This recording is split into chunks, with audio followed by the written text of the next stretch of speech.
July 2003, Bakersfield, California.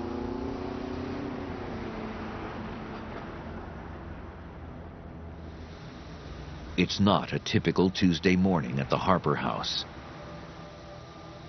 Things are much too quiet.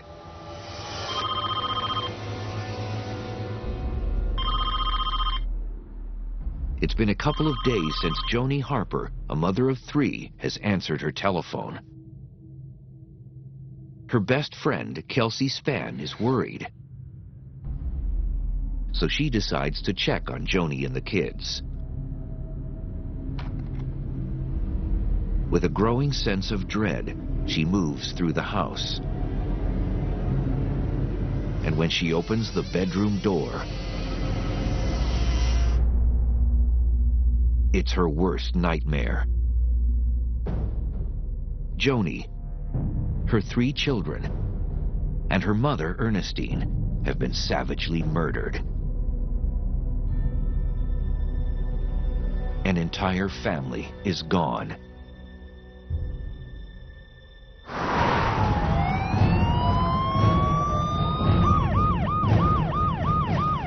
The crime shook our community to the core. It was something that the city of Bakersfield had never dealt with before. It really rattled the population. Police combed the Harper house, looking for forensic evidence that would point them to the killer. All of the victims were shot execution style, and Joni Harper also has multiple stab wounds. But none of the neighbors heard anything out of the ordinary.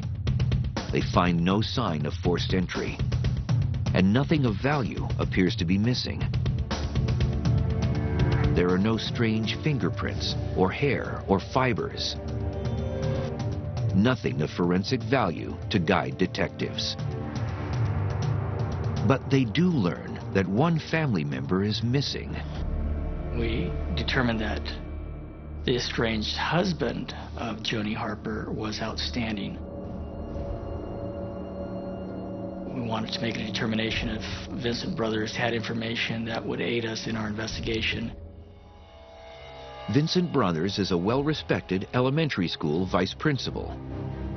But Joni and Vincent separated a few months earlier, amid rumors of marital infidelity. Police quickly tracked down Vincent Brothers. Devastated, Vincent tells Detective Jeff Watts that he's been away, visiting relatives in Ohio. And he's got records to back it up. There had been credit card activity on Vincent Brothers' credit card on Sunday, July 6th in Columbus, Ohio. Brothers was 2,200 miles away the day his family was murdered. It looks like the grieving husband and father is exactly that. There was nothing indicating he committed these crimes. While Bakersfield mourns, Detective Watts and his team scour the evidence, looking for any clues to the killer. And police continue to canvass the neighborhood looking for witnesses. But they come up with no solid leads. They turn back to Vincent Brothers for help. They're shocked to find that the grieving father is now anything but. In fact, he completely stonewalls detectives. What I was met with was uncooperativeness with the police. If those were my children that had been murdered, I'd want to know from the police, what are you doing to solve this crime? How were they murdered? What can I do to help? With growing suspicion, Detective Jeff Watts decides to take a closer look at Brothers' alibi. Receipts confirm that he flew from Bakersfield, California to Columbus, Ohio on July 2nd, 4 days before the murders. When he arrived in Columbus, he rented a Dodge Neon that he claimed he only used to operate in the Columbus area. But when Detective Watts studies the rental car records, he's in for a huge surprise. Vincent Brothers had put 5,424 miles on this vehicle. When asked, Vincent Brothers has no explanation for the high mileage. Detective Watts, however, thinks he does. It was clear to us that this vehicle could have been driven from Columbus to Bakersfield and back. Which means it's possible that Vincent Brothers had the opportunity to kill his family. But Detective Watts has some obstacles in his way before he can prove it.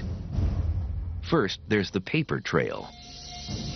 It puts Brothers squarely in Columbus during the murders.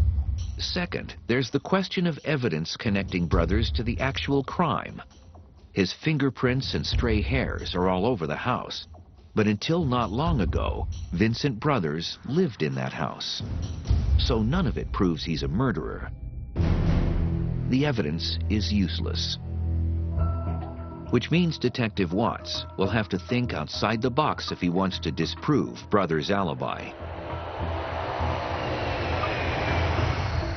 First, he flies to Ohio to inspect Vincent Brothers' rented Dodge Neon.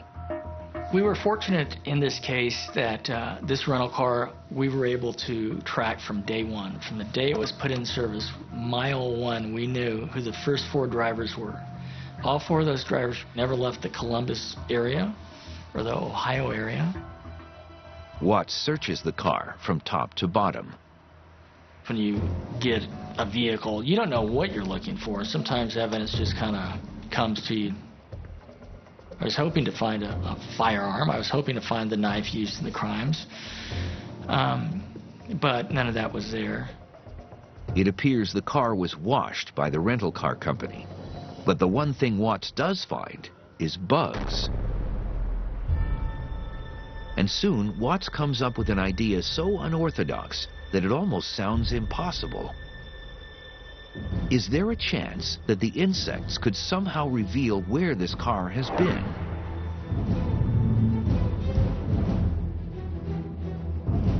It's a long shot, to say the least. We didn't know if it was going to work or not. I mean, it was a hunch, but sometimes you just got to play your hunches. Nobody on the Bakersfield police force has ever used dead insects to disprove an alibi, and Detective Watts will need all the help he can get. So he turns to an expert in insects, an entomologist. People have been studying insects for hundreds of years. In 1828, while studying theology at Cambridge University, Charles Darwin becomes obsessed with collecting beetles from the English countryside. His records of the collection are detailed in the book Illustrations of British Entomology. In 1902, British doctor Sir Ronald Ross discovers a malarial parasite in the gastrointestinal tract of a mosquito, leading to the realization that the deadly disease is transmitted by mosquitoes. His work lays the foundation for combating malaria and saves millions of lives. In 2004, scientists discovered that a fossil found in 1928 contains the oldest known insect, a 400-million-year-old specimen. Today, there are upwards of 1.3 million known species of insects, and scientists are still discovering species at a rate of nearly 20,000 a year. Estimates are there may be close to 30 million species of insect on the planet. They're counting on a wide variety of insects to help them catch their prime suspect, Vincent Brothers, in a lie. Brothers claims he was in Ohio when his wife, Joni Harper, their 3 children, and his mother-in-law, Ernestine, were all brutally killed. But Detective Watts isn't buying it, and he's asked entomologist Dr. Lynn Kimsey for help. I got a phone call from the Bakersfield police asking whether or not we could tell where a vehicle had been based on the insects that were on the radiator. And I said, I don't know, but let's try. Even though the rental car had been washed, the radiator is still packed with bugs.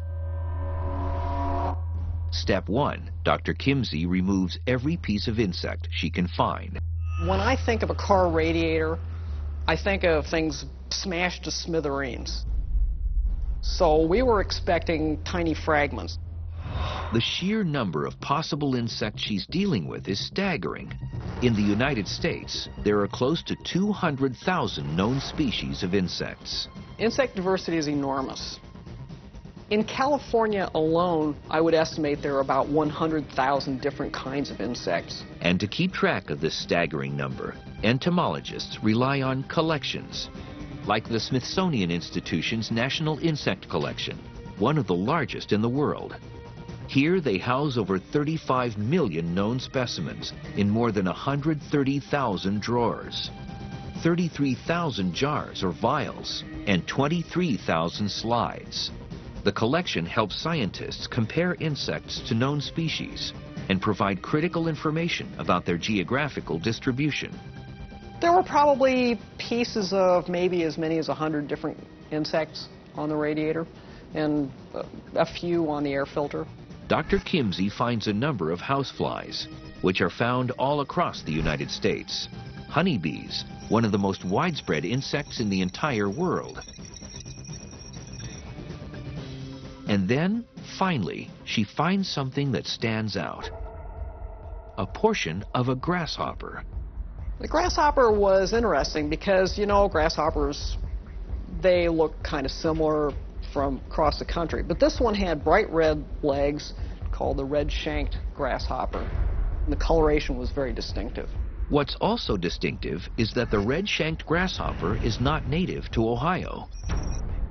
In fact, it's usually found in western regions like Oklahoma and North Texas. We're going, wow, we can actually do this. This is very cool. We can actually say, yes, the car had to be here.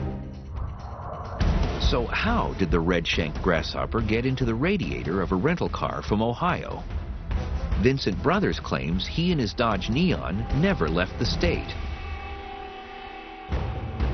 But this little grasshopper proves he's lying. In Bakersfield, California, entomologist Lynn Kimsey has discovered a clue that blows a huge hole in murder suspect Vincent Brothers' alibi. In the radiator of his rental car, the leg of a red-shanked grasshopper. The species is native to states like Texas and Oklahoma. But Vincent Brothers claims he never drove the rental car out of Ohio. Inspecting the radiator is a long shot. We didn't know if it was going to work or not. I mean, it was a hunch, but sometimes you just got to play your hunches, you know, and this one really paid off. The problem is that the grasshopper evidence squarely contradicts credit card receipts that show Vincent Brothers made a purchase in Ohio on the day of the murder. So Watts decides to dig a little deeper. He contacts the stores where Brothers made his purchases. We went back and see surveillance tapes at Walmart and other stores. And detectives are in for a shock. Clearly, it's not Vincent Brothers. It's actually Vincent Brothers' brother purchasing items and signing Vincent's name. Well, with that information, it became clear to me this is a false alibi. This Vincent Brothers is now having his brother go out and buy these things to make it appear that he himself, Vincent, was in Columbus, which wasn't the case. It's an explosive discovery. And with this lie, the respected elementary school vice principal becomes the one and only suspect in the murder case of his wife and children. I think he thought he was the ultimate mastermind. I think he thought he was going to outsmart the police. But if police want to arrest Vincent Brothers for murder, they'll have to put him in California when Joni Harper, her mother, and the 3 children were killed. So Detective Watts returns to entomologist Lynn Kimsey to gather more information. They just wanted to know if it had been west of the Rockies or to California. Kimsey heads back to the rental car's radiator and continues to inspect her inventory of insect parts. And she finds even more evidence that the car had been outside of Columbus, Ohio. We found 3 other insects that actually shifted it even further west to sort of the New Mexico, Colorado, Utah area. As each species is discovered, Dr. Kimsey maps out their distribution. She even finds a bug that seems to indicate that the car was driven at night. One of the things that we found that was kind of interesting is that we found insects called antlions, which fly around at night. So there you've got a nocturnal insect and one that's normally associated more with arid regions. Antlions are abundant in the dry areas of the Southwest. Further evidence that the car was driven outside of Ohio. Then Dr. Kimsey makes another promising discovery.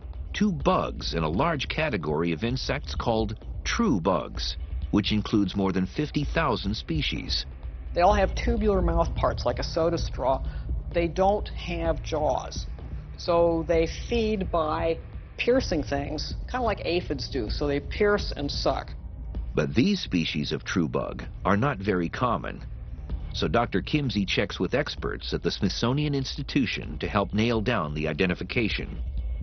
What they come up with is the peasmid and the lygiid. The peasmid has a distribution that is specific to Utah, Arizona, and the border of California. And the lygiid distribution extends even a little further into California. The true bugs definitely showed that the radiator, at least, had been west of the Rockies. But the true bugs' distribution are only partially in California. To really make their case that Vincent Brothers drove all the way to Bakersfield, they need to do better than that. Then, after identifying close to 50 species, Dr. Kimsey goes back to the radiator and finds a bug that changes everything. She's using dead bugs from the suspect's rental car to track his movements across the country and prove that Brothers drove from Ohio to California and killed his entire family. Bakersfield PD and the prosecution were pretty stoked that we could actually get some useful information from the radiator. And Dr. Lynn Kimsey makes one more remarkable discovery. An insect witness that destroys Vincent Brothers' alibi and proves he could have driven to California to kill his family. A paper wasp. The only insect that we got from the West that's found very abundantly in California was the paper wasp. The paper wasp gets its name from the papery material it produces to build its nest. And while there are several kinds of paper wasps, the one found on the grill of Vincent Brothers' rental car is found only in the extreme Southwest, especially California. It's the evidence that Detective Watts had been hoping for. We were really able to say, okay, now we know for a fact that he did show up in this vehicle in Bakersfield, California. In April of 2004, authorities arrest Vincent Brothers and charge him with 5 counts of murder. It's another courtroom test for forensic entomology. How was he going to defend putting 5,400 miles in a driving right through bugs that aren't in that area of the country? I don't think it was something Vincent Brothers or his defense team expected. At trial, the prosecutor lays out the evidence, the excessive mileage, the staged credit card purchases, and the most damning evidence, the insects that indicate a clear trail across half a continent, all the way to Vincent Brothers' doorstep. Vincent Brothers was found guilty on every count we had asked. 5 counts of murder 1. They're all capital cases, which meant that he was eligible for the death penalty. And Vincent Brothers was ultimately sentenced by the judge to execution, death, and San Quentin. Vincent Brothers never does confess, but a tragic case that began with a grieving father with a seemingly solid alibi ends with a lying monster who killed 2 women and his own children, all in an attempt to start over with a new life and a new woman. His goal was to be unencumbered by children, not paying child support, marry the girl that he'd been chasing. That was his ultimate motive, this grandiose lifestyle that he had dreamed of in his demented mind. And without the bugs as silent witnesses to his crimes, Brothers may have reached that goal.